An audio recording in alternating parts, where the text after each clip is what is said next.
Happy Monday, week number 3.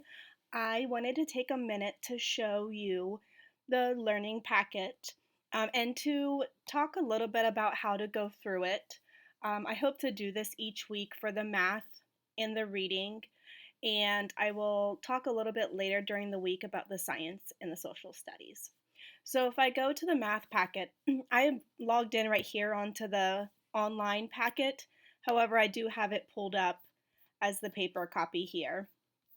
The first thing I wanted to do is if you look at the math packet, we should be this week on learning intention number 3. So I'm going to scroll down there and it says students will use a ruler to measure each side of a given shape and find its perimeter and count to determine the number of square units needed to cover a shape, and we would call that the area. Um, we have If you've done the Google Classroom in the past or some of the videos before, this should be an easy week. Following the packet, it's going to cover perimeter and area. And so I've posted a lot of those brain pop videos on area and perimeter before. And so that's why it should be a little bit of an easier week. But if I scroll down on the learning packets, the first thing it's going to do is have me watch some type of instructional video. Here's the Khan Academy perimeter and area. I love Khan Academy. I use it with my daughter in middle school. I think they have really great videos for elementary as well.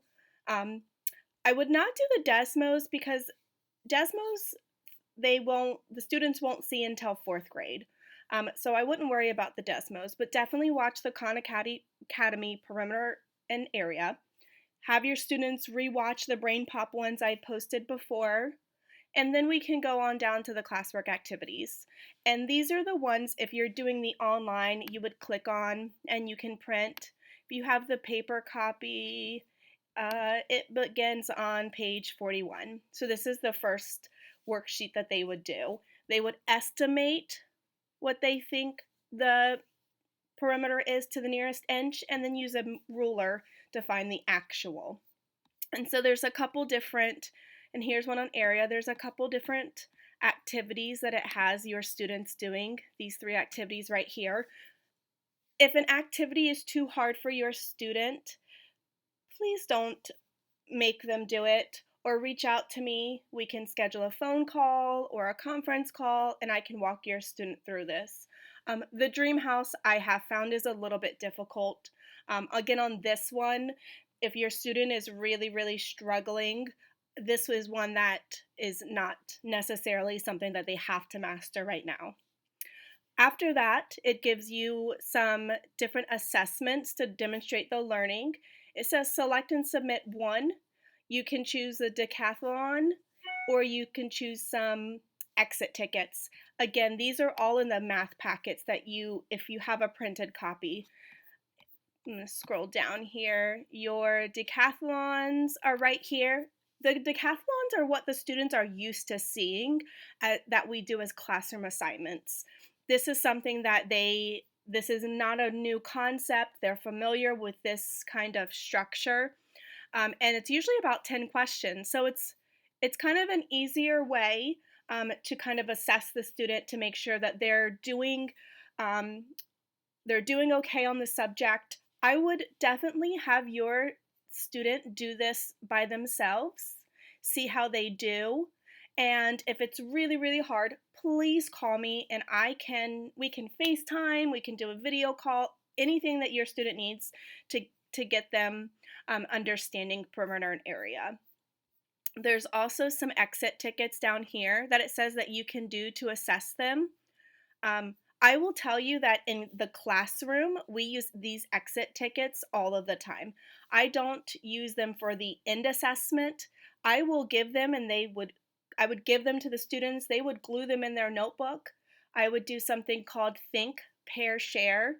We would think about the exit ticket. We would think about the answer. We would pair with a partner and tell them what we thought the answer was, and then we would share it out as a class.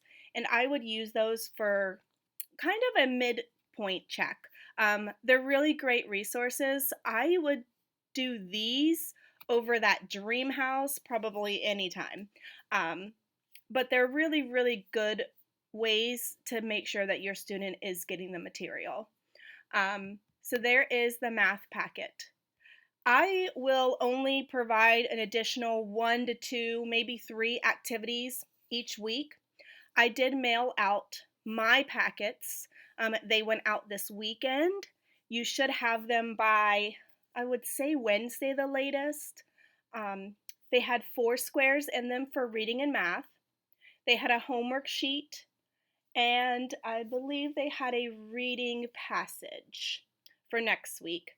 And then the following week is spring break. Please don't do any work for spring break. Let your child just kind of breathe for a moment.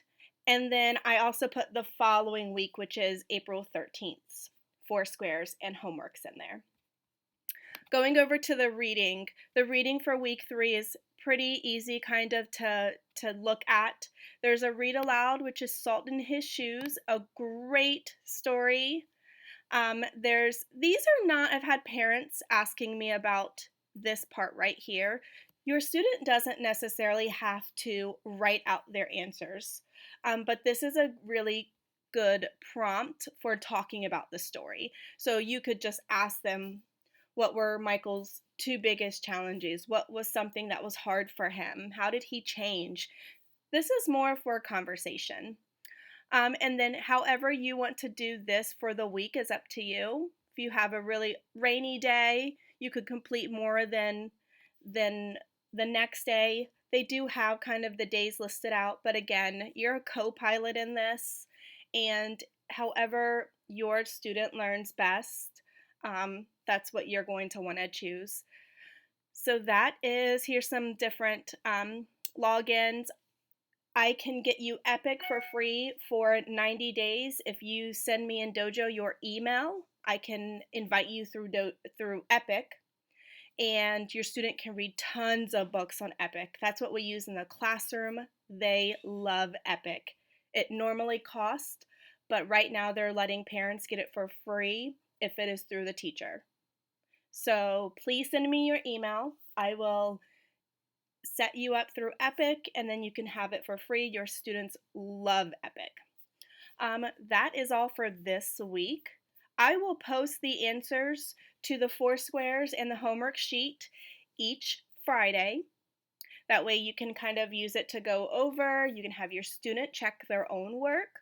If they're struggling for anything, if they need help on anything, please let me know. I want to schedule some phone conferences to talk to the students, so I will be reaching out soon for that. Have a great week.